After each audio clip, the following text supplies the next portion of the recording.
Chapter 9. Marianne's preserver, as Margaret, with more elegance than precision, styled Willoughby, called at the cottage early the next morning to make his personal inquiries. He was received by Mrs. Dashwood with more than politeness, with a kindness which Sir John's account of him and her own gratitude prompted, and everything that passed during the visit tended to assure him of the sense, elegance, mutual affection, and domestic comfort of the family to whom accident had now introduced him. Of their personal charms he had not required a second interview to be convinced. Miss Dashwood had a delicate complexion, regular features, and remarkably pretty figure. Marianne was still handsomer. Her form, though not so correct as her sister's in having the advantage of height, was more striking, and her face was so lovely that when, in the common cant of praise, she was called a beautiful girl, truth was less violently outraged than usually happens. Her skin was very brown, but from its transparency her complexion was uncommonly brilliant. Her features were all good. Her smile was sweet and attractive, and in her eyes, which were very dark, there was a life, a spirit, an eagerness which could hardly be seen without delight. From Willoughby their expression was at first held back by the embarrassment which the remembrance of his assistance created. But when this passed away, when her spirits became collected, when she saw that to the perfect good breeding of the gentleman he united frankness and vivacity, and above all, when she heard him declare that music and dancing he was passionately fond, she gave him such a look of approbation as secured the largest share of his discourse to herself for the rest of his stay. It was only necessary to mention any favourite amusement to engage her to talk. She could not be silent when such points were introduced, and she had neither shyness nor reserve in this discussion. They speedily discovered that their enjoyment of dancing and music was mutual, and that they arose from a general conformity of judgment in all that related to either. Encouragement by this to a further examination of his opinions, she proceeded to question him on the subject of books.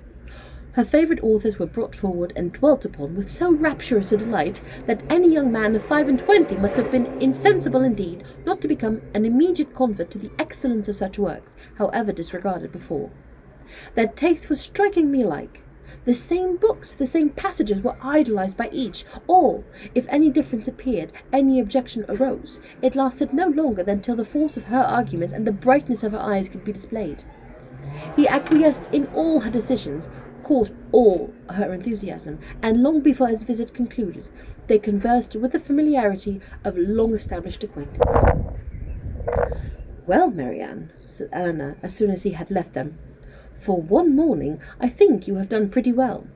You have already ascertained Mr. Willoughby's opinion in almost every matter of importance. You know what he thinks of Cowper and Scott. You are certain of his estimating their beauties as he ought, and you have received every assurance of his admiring Pope no more than is proper. But how is your acquaintance to be long supported under such extraordinary dispatch of every subject for discourse? You will soon have exhausted every favourite topic. Another meeting will suffice to explain his sentiments on picturesque beauty and second marriages, and then you can have nothing further to ask." "Eleanor!" cried Marianne, "is this fair? Is this just? Are my ideas so scanty? But I see what you mean. I have been too much at my ease, too happy, too frank. I have erred against every commonplace notion of decorum. I have been open and sincere where I ought to have been reserved, spiritless and dull and deceitful.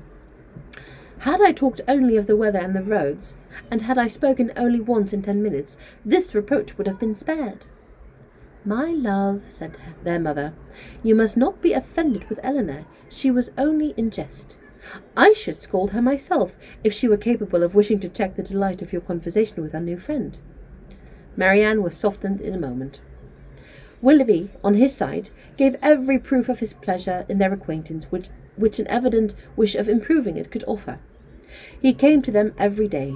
To inquire after Marianne was his first excuse, but the encouragement of his reception, to which every day gave great kindness, made such an excuse unnecessary before it had ceased to be possible by Marianne's perfect recovery. She was confined for some days to the house, but never had any confinement been less irksome. Willoughby was a young man of good abilities, quick imagination, lively spirits, and open, affectionate manners. He was exactly formed to engage Marianne's heart, For with all this, he joined not only a captivating person, but a natural ardour of mind, which was now roused and increased by the example of her own, and which recommended him to her affection beyond everything else. His society became gradually her most exquisite enjoyment. They read, they talked, they sang together. His musical talents were considerable, and he read with all the sensibility and spirit which Edward had unfortunately wanted.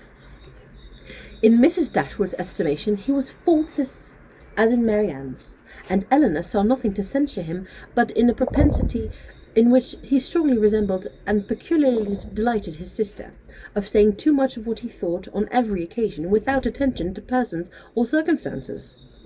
In hasty forming and giving his opinion of other people, in sacrificing general politeness to the enjoyment of undivided attention where his heart was engaged, and in slighting too easily the forms of worldly propriety, he displayed a want of caution which Elinor could not approve, in spite of all that he and Marianne could say in its support. Marianne began now to perceive that the desperation which had seized her at 16 and a half of ever seeing a man who could ever satisfy her ideas of perfection had been rash and unjustifiable. Willoughby was all that her fancy had delineated in that unhappy hour, and in every brighter period as capable of attaching her, and his behaviour declared his wishes to be in that respect as earnest as his abilities were strong. Her mother, too, in whose mind not one speculative thought of their marriage had been raised by this prospect of riches, was led before the end of the week to hope and expect it, and secretly to congratulate herself on having gained two such son-in-laws as Edward and Willoughby.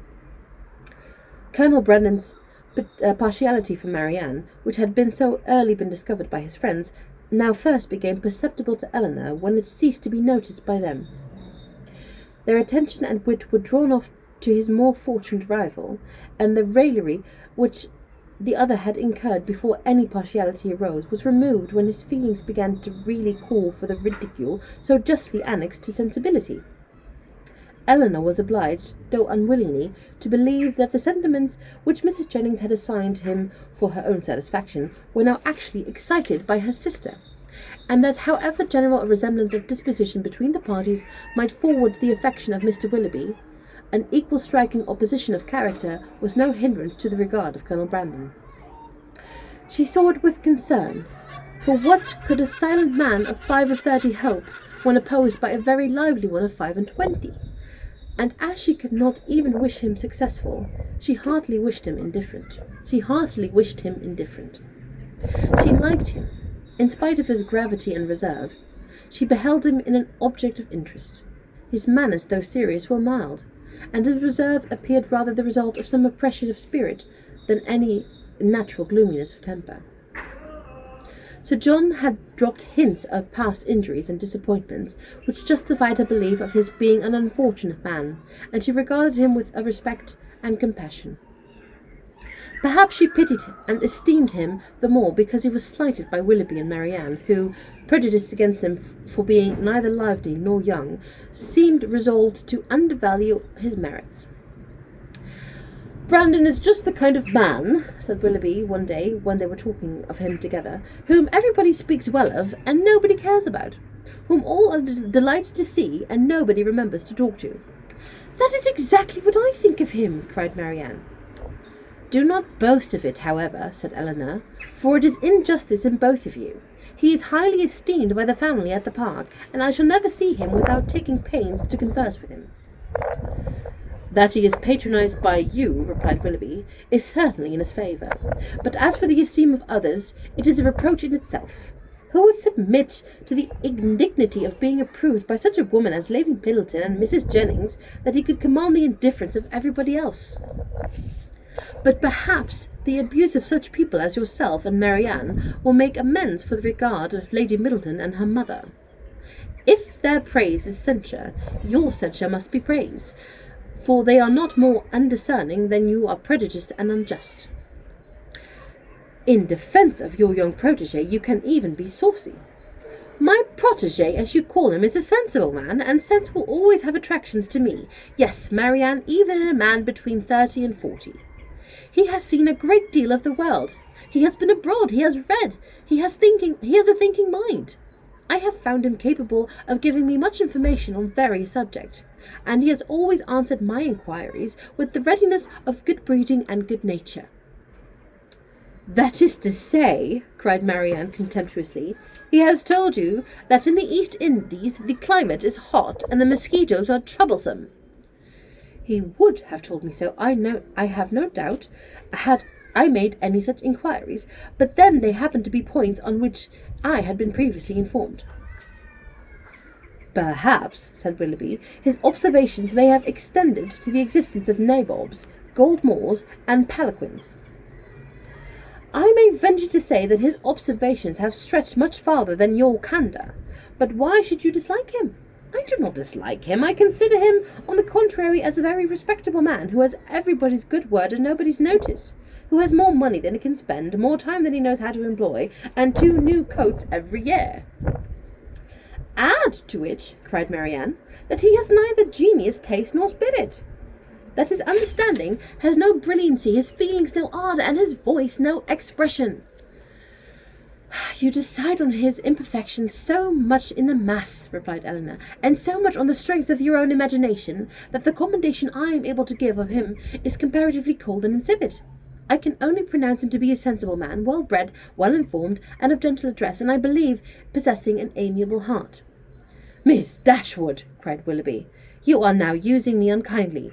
You are endeavouring to disarm me by reason, and to convince me against my will. But it will not do. You shall find me as stubborn as you can be artful. I have 3 unanswerable reasons for disliking Colonel Brandon. He has threatened me with rain when I wanted it to be fine. He has found fault with the hanging of my curricle, and I cannot persuade him to buy my brown mare. If it will be any satisfaction to you, however, to be told that I believe his character to be, in other respects, irreproachable, I am ready to confess it, and in return for acknowledgment which must give me some pain, you cannot deny me the privilege of disliking him as much as ever."